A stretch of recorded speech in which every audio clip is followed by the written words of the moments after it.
Hey guys, in this video, I'm going to be talking about loot priority.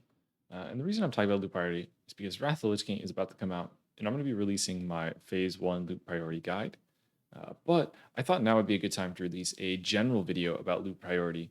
I think there's a lot of returning players, maybe players coming from retail, maybe new players altogether, that don't really understand why loot is prioritized in guilds, and why people don't just roll things off. Um, you know, and that is why I'm making this video. So going to be talking about why loot is prioritized to specific classes in specific specs, and also why loot is prioritized to specific players. And I think this, like I mentioned, should be useful for new and returning players, but also for people that are currently in guilds, maybe making decisions on behalf of their guild for loot. Um, there's a lot of existing guilds that I think make a lot of mistakes and aren't necessarily as fair as they could be when it comes to distributing loot. So that's what this video is going to be about. Before we get into that, I would appreciate it if you subscribed to my YouTube channel and followed my Twitch in the description below. Cool. Let's get right into it then. So first, I'll talk about why loot priority is used in the first place, with some exaggerated examples to drive home the point. Then I will talk about class and spec priority, and then last I'll talk about prioritizing items to specific players. So up first, let's give an example as to why you would want to prioritize loot. So let's say you are a hunter, and uh, you know you are in Wrath of the Lich King. Phase 1. There's a really nice gun from Kel'Thuzad. 25 men. It is the best in slot ranged weapon for a hunter, and you've had your eyes on it for quite some time. And let's say you're the only hunter in the guild. You're raiding with your guild. 3 months pass, it still hasn't dropped. So your guild recruits a new hunter, and now, of course, the Kel'Thuzad gun drops in that hunter's first raid, and it comes time to roll on the gun from KT. Now, if there's no loot priority, you're going to roll. The other hunter is going to roll, and you know how things work. The other hunter is going to win the roll, of course, and he's going to have gotten the best in slot gun in their first raid, and you would have been with the same guild for at this point 3 months, waiting for this to drop, and you don't get it, and that's a really frustrating experience. And to some of you, maybe listening as I say this, saying, hey, that doesn't count. You don't give loot to trials. Well, that is actually a form of prioritizing loot. That is loot priority, right? Loot priority is designating, either whether it be classes or players, designating loot, to go to a specific subset of players rather than, or a specific group rather than, everyone being able to roll freely. So that is the first example where you might feel, pretty frustrated if loot is not prioritized to a specific player, based on any number of factors. Now let's give the second example, right? We can, stick with a similar theme. You're still a hunter. You've been in the guild, 3 months, just like in the last example, waiting on that gun to drop. This time, when the gun drops, instead of having a new hunter join the raid, let's say you're still the only hunter, and you go ahead and for the roll for the gun when it drops, and then you notice that there's a warrior and a rogue that also roll, and your guild says, "Oh, sorry, the warrior rolled higher," and gives the gun to the warrior over the hunter. Now, this is an example that is, another really, really bad feeling, because as a hunter, you would benefit so much more from the ranged weapon over the warrior or the rogue. And it's just really disappointing, to lose out on, a big item like that when it's not even going to be used as well by the other class. So that is an example of not properly prioritizing an item to the right spec or class, and that can lead to trouble. So as you can tell from those examples, sure, those are, exaggerated examples, but whether or not it is a massive, massive injustice like those kind of examples, or whether it just be, to a smaller degree, if you are not prioritizing items to specific classes and specs, you're going to not be getting the most out of items. People are going to be frustrated. And if you're not prioritizing them to deserving players, people are going to be frustrated as well. So um, with that, we can start moving into okay. So kind of makes sounds like we need to do some prioritization. Um, so with that, I'm going to go through the classes and specs first, and then the player prio. A couple things to mention.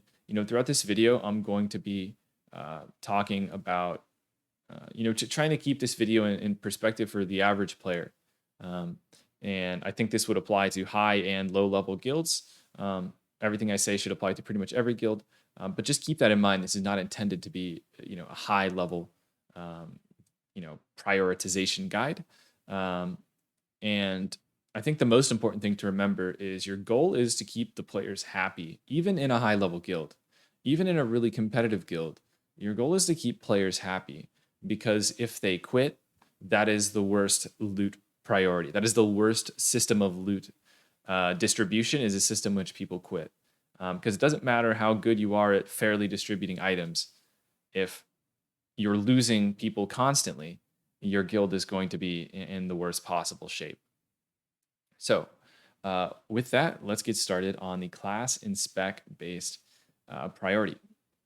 So, what are some of the things you're looking to do when you're prioritizing loot to specific classes or specs over another? So, in the example of the hunter example, we would want to prioritize bows, guns, crossbows to hunters before rogues and warriors.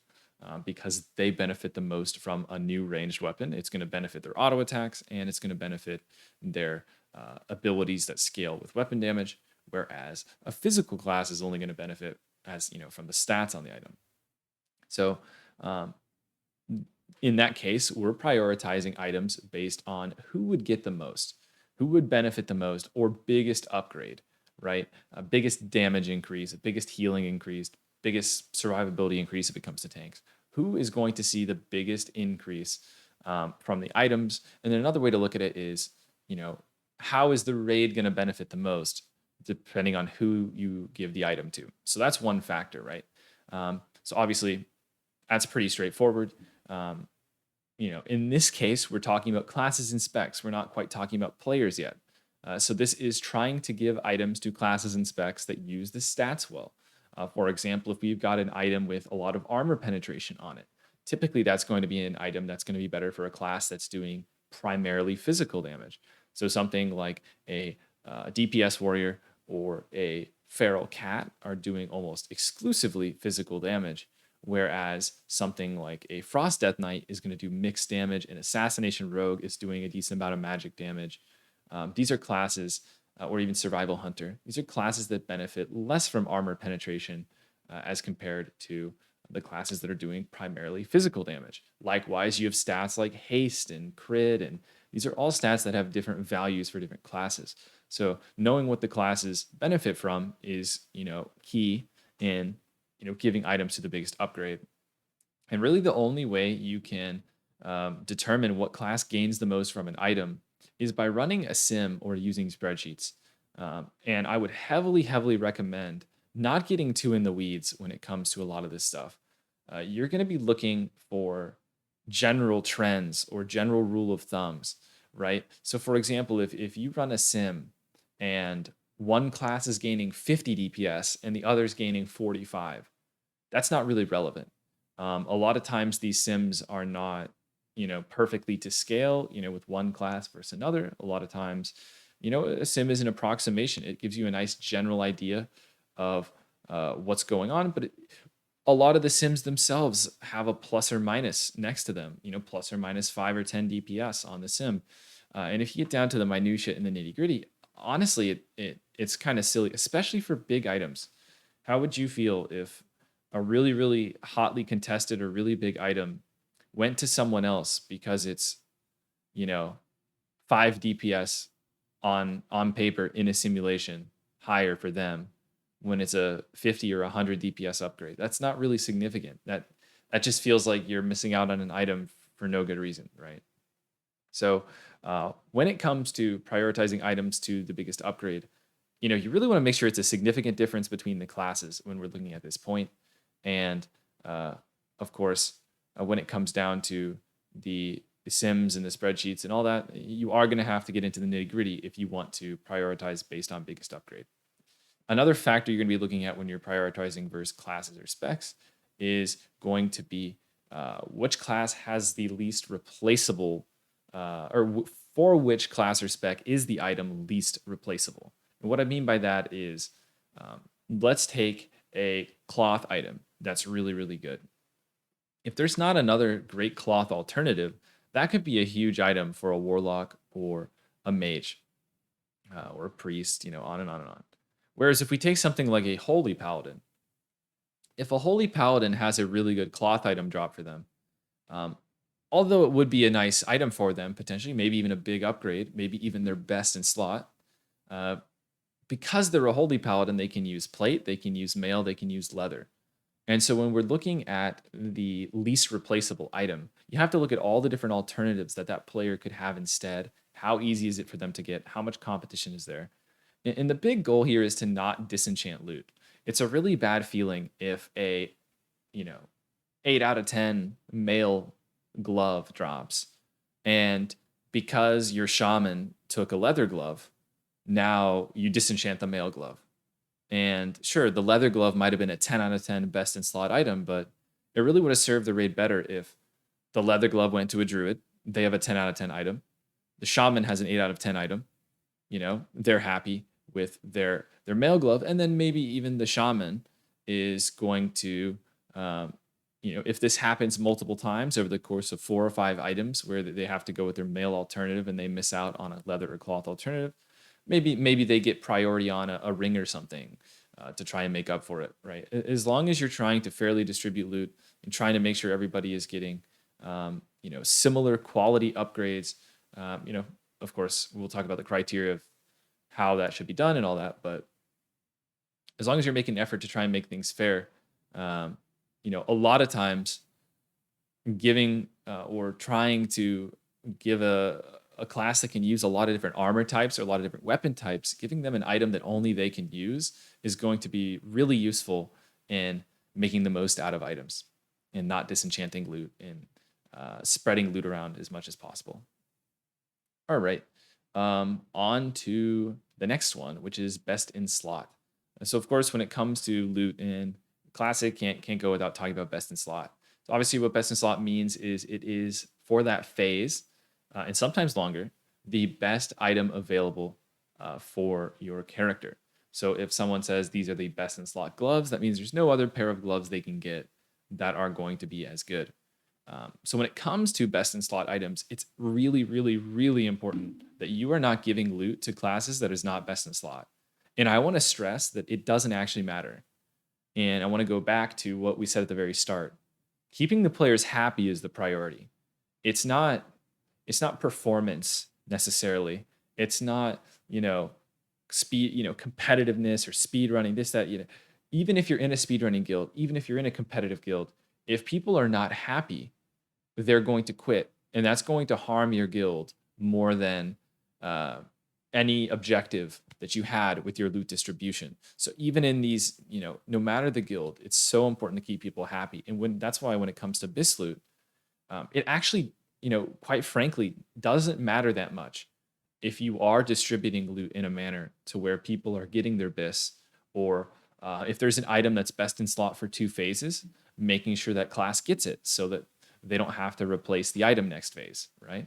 It's actually way less important than you think in terms of how much it's going to improve your raid's success. But it really, really matters to players to achieve best in slot. And players, in 2022, 2023, whenever you're watching this, they really want to have best in slot gear.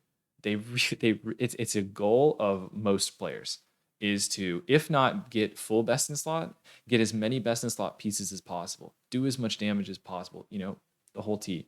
So it's really important that you are giving best in slot items only to classes that they're best in slot for.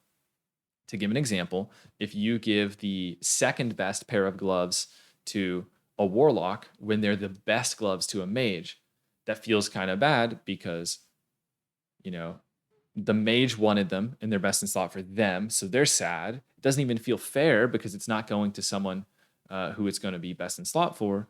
And even worse, that warlock might end up replacing that item. And that nothing feels worse than a best in slot item going to someone else and then they replace it before you have even gotten it, right?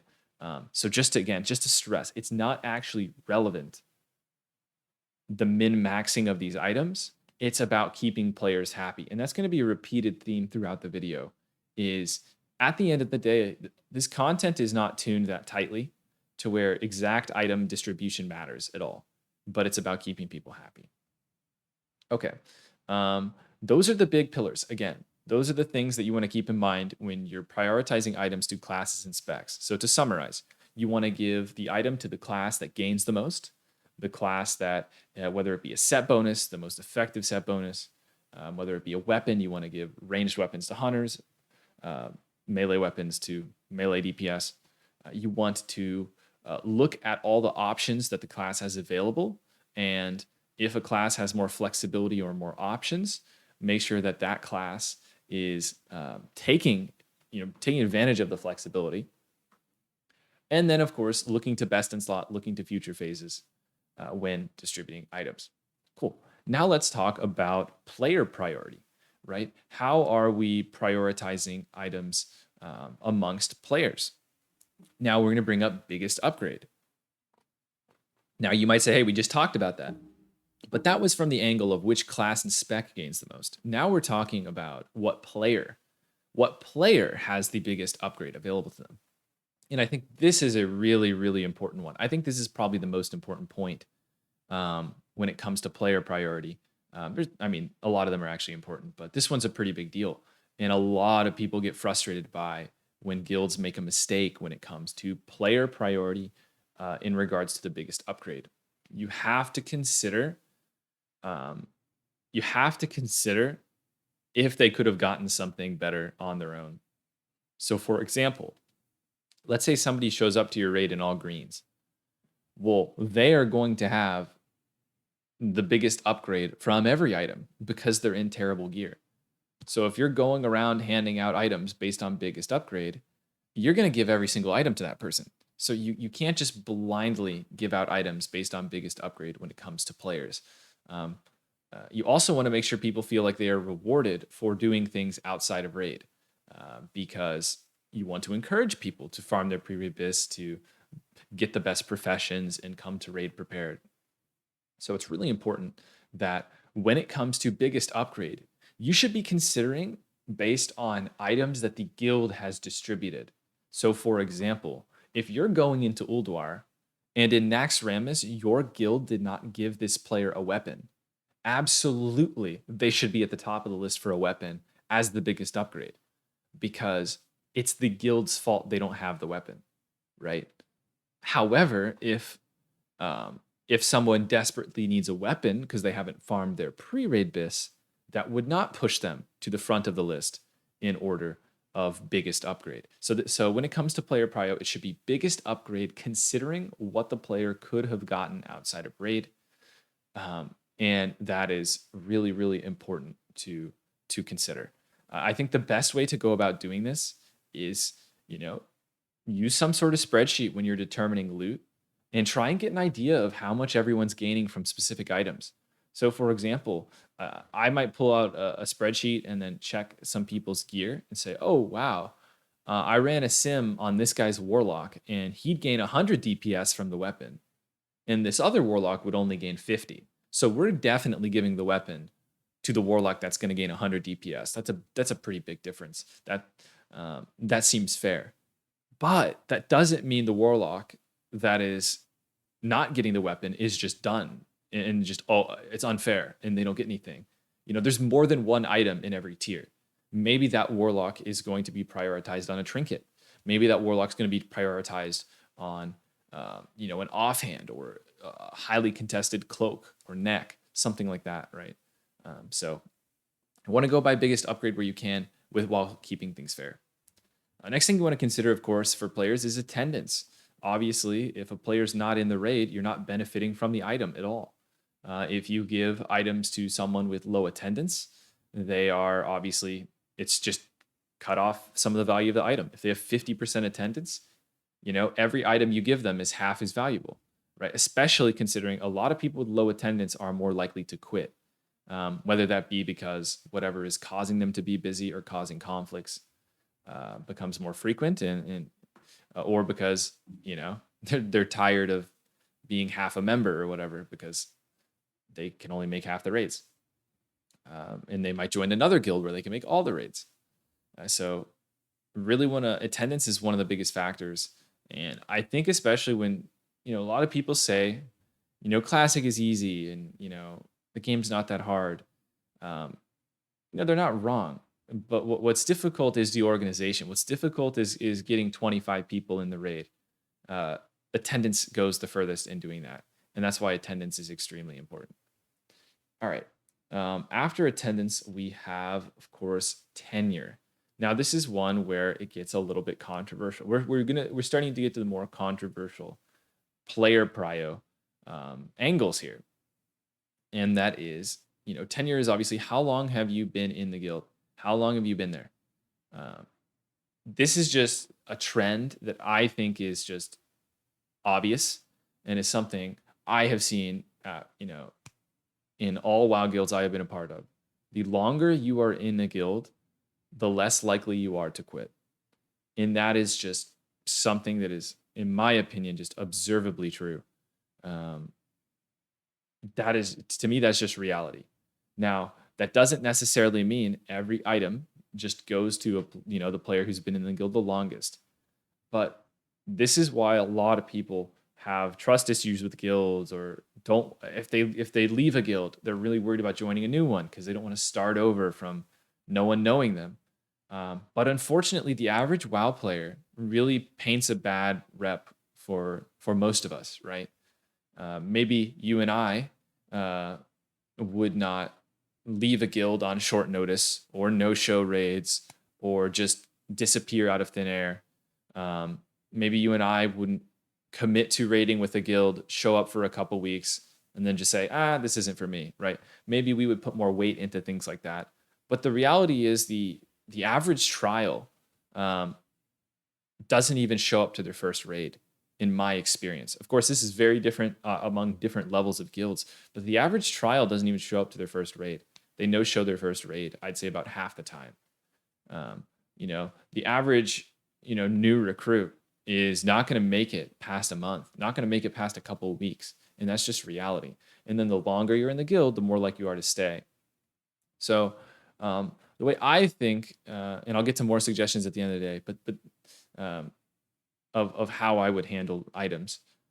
But I definitely do think that tenure, how long you've been in the guild, should definitely be a factor in uh, how you're distributing items. Next, we have skill. Of course, you can't forget skill.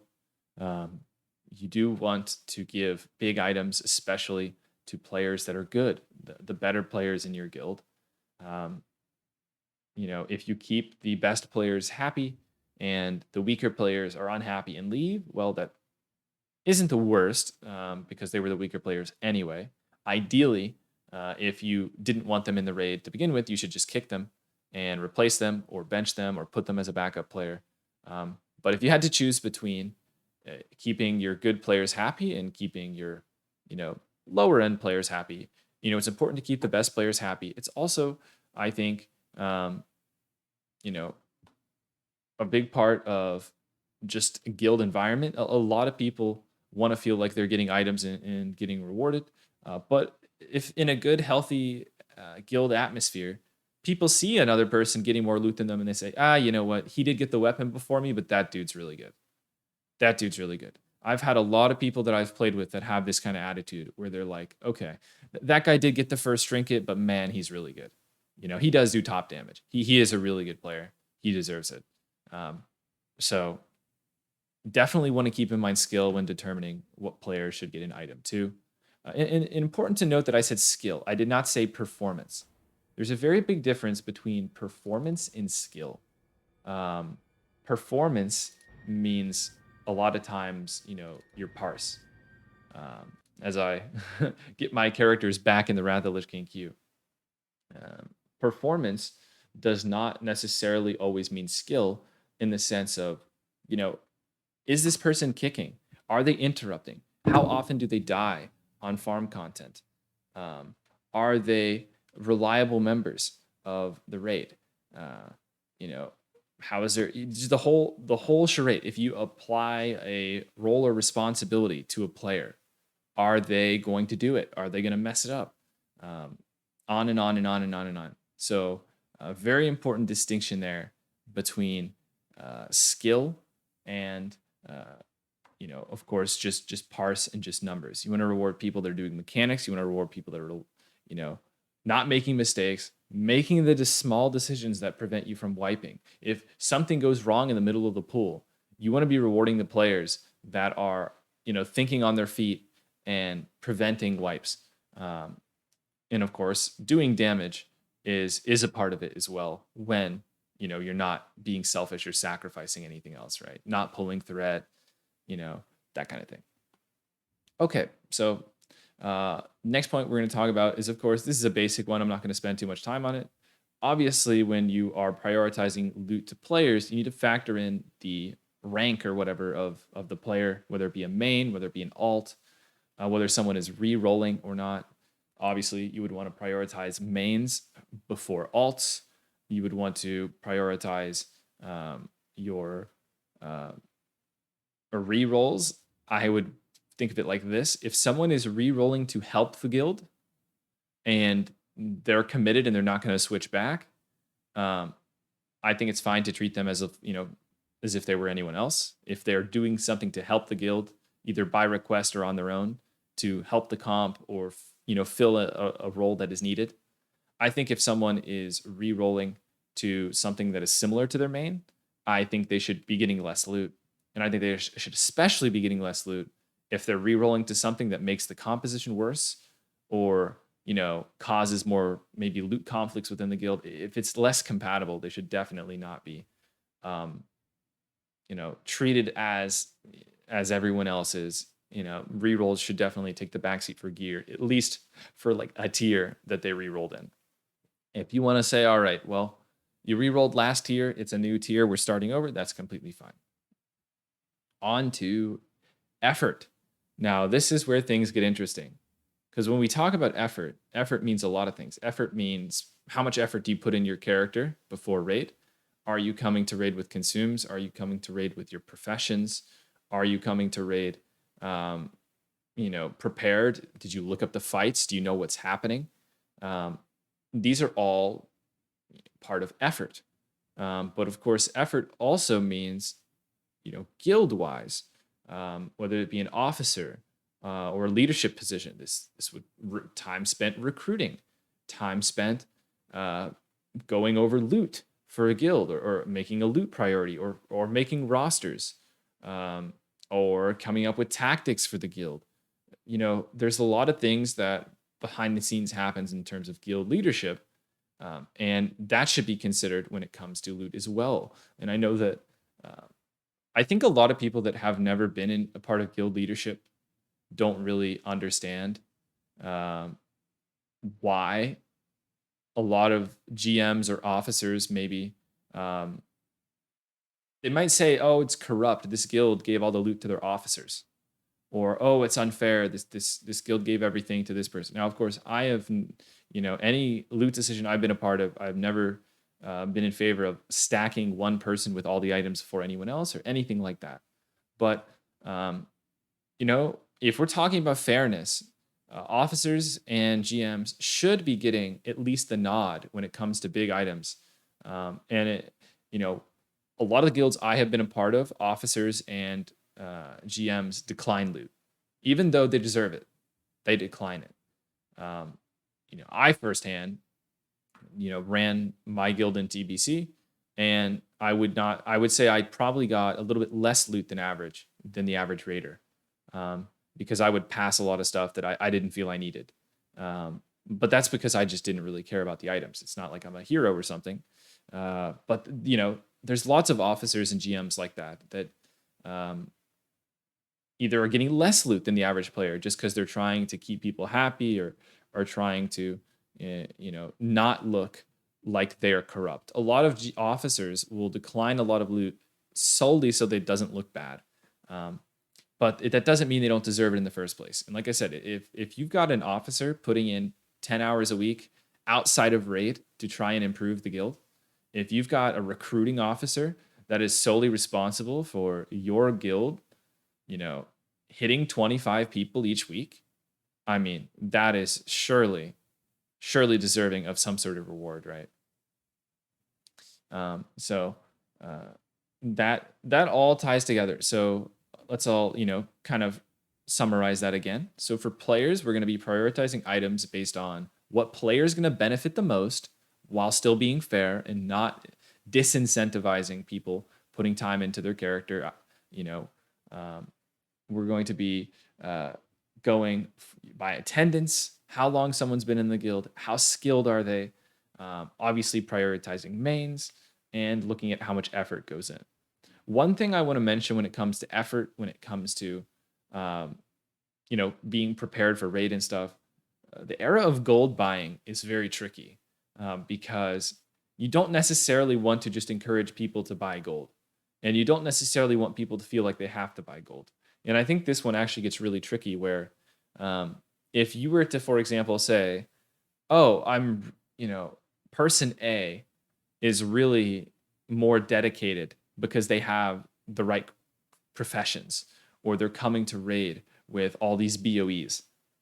If they just bought gold to acquire all these things, that shouldn't necessarily be a slight against the players that maybe did put a lot of effort into their character, but didn't quite have everything, didn't quite have every BOE, didn't quite have, absolutely everything. So in my opinion, I think especially in average guilds, not necessarily in high end, but in average guilds, I think you should kind of cap how much effort you're looking for outside a raid in terms of stuff that can be bought with gold.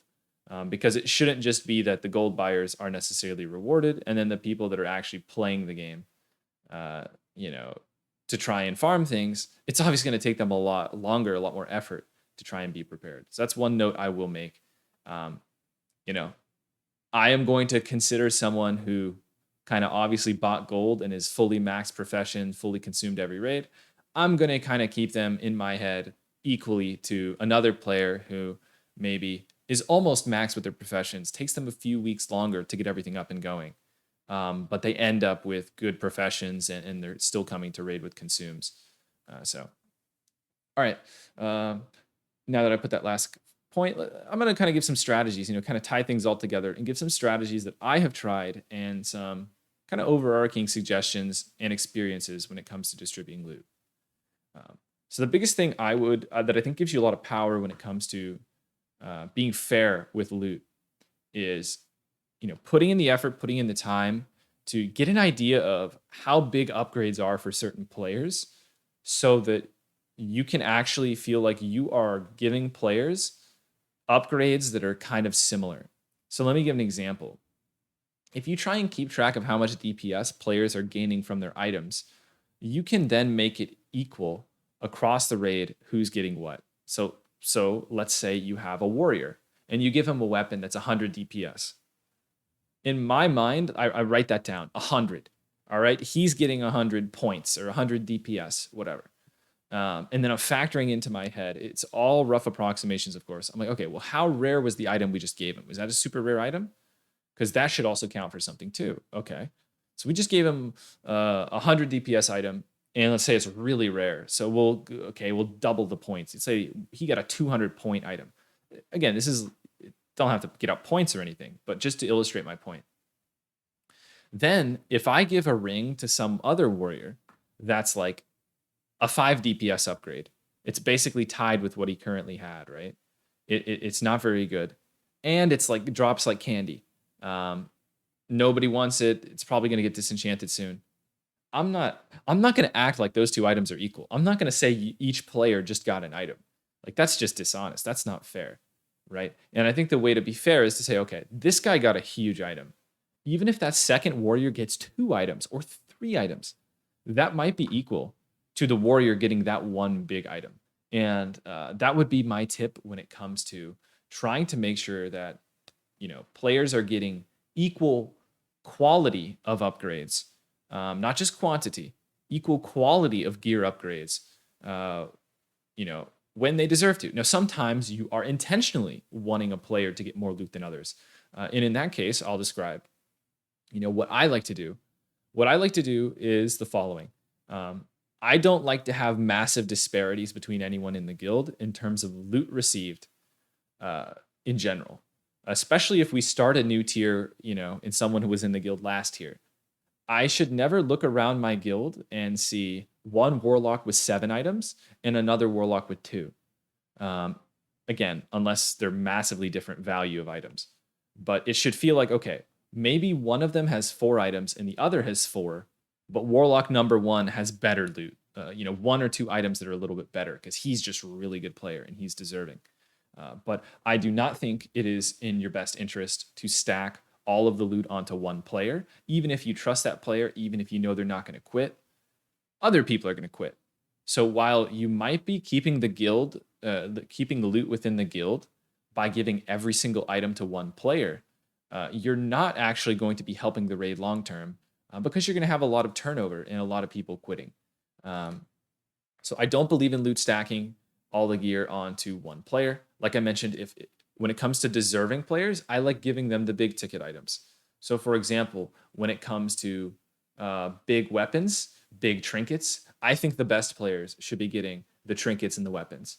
However, I think everybody who is not being benched or is not kicked from the guild uh, is deserving of gear and should feel like they're getting regular upgrades and should feel like they're getting good items too. And I think if you have a player in the raid that is not deserving of loot, you don't want to give them anything, I think you should kick them. I think you should kick them. I think you should bench them. I don't think it's fair to string along a member and not give them any items.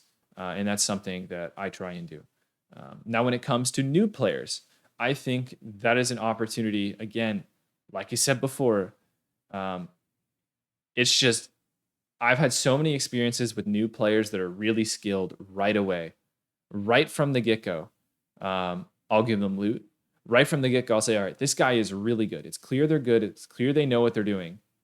I am going to prioritize them on some important items because they're clearly a good player. Well, they leave. They leave quickly anyway. The fact of the matter is, it doesn't matter how well you treat a newer raider. There's a decent chance they might just leave. Um, and there's nothing you can do to really counter that. That's just the reality of the situation, right?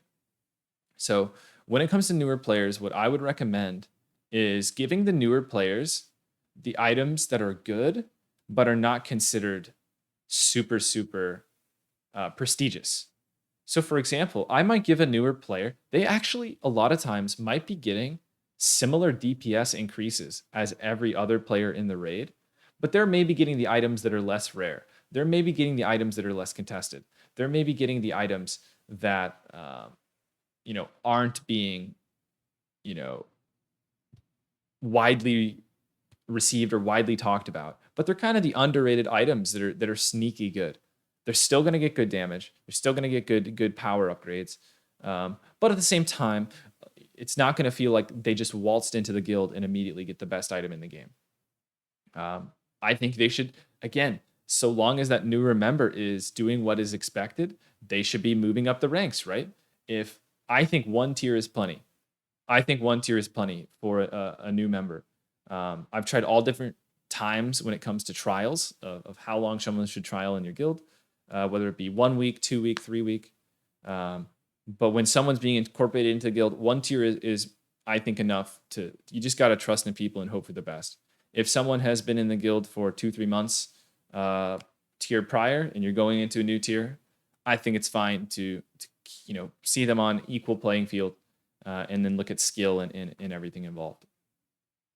So I talked about how I would try and keep track of items you're giving to players. Obviously, when you're giving out loot like this, it's a lot of work to do it fairly. That's why a lot of guilds do it badly. That's why a lot of guilds like to go with EPGP or DKP or SR, even GDKP. These are all systems that are much easier and are, make your life a lot simpler. And you still can apply some loot priority and some rules to which classes, which specs, or which players are allowed to roll on specific items. But it's tough stuff. That's why it's messed up frequently. But hopefully, this video gives you guys kind of an insight into what's going into the thought process behind making decisions, how to be fair when it comes to distributing items. And at the end of the day, I just want to stress again, the most important thing is keeping people happy. But that doesn't necessarily mean, and the one caveat I'll say, that doesn't necessarily mean anytime someone's crying, you give them whatever they want, right? The goal is to keep the majority of the raid happy, to keep as many players as possible within the guild content, because you don't want people quitting, not only because it makes the guild worse, not only because it makes the content harder, but obviously you're trying to have fun. So if people are having fun, if people aren't quitting, that's the ideal atmosphere. So let me know, guys, did I miss any big points when it comes to prioritizing items? What do you guys think? Do you think GMs and officers deserve extra loot? I think they do, but I think a lot of the good ones decline. Not necessarily getting every item first. But yeah, thanks for watching, guys. Let me know what you think, and I'll see you guys next time.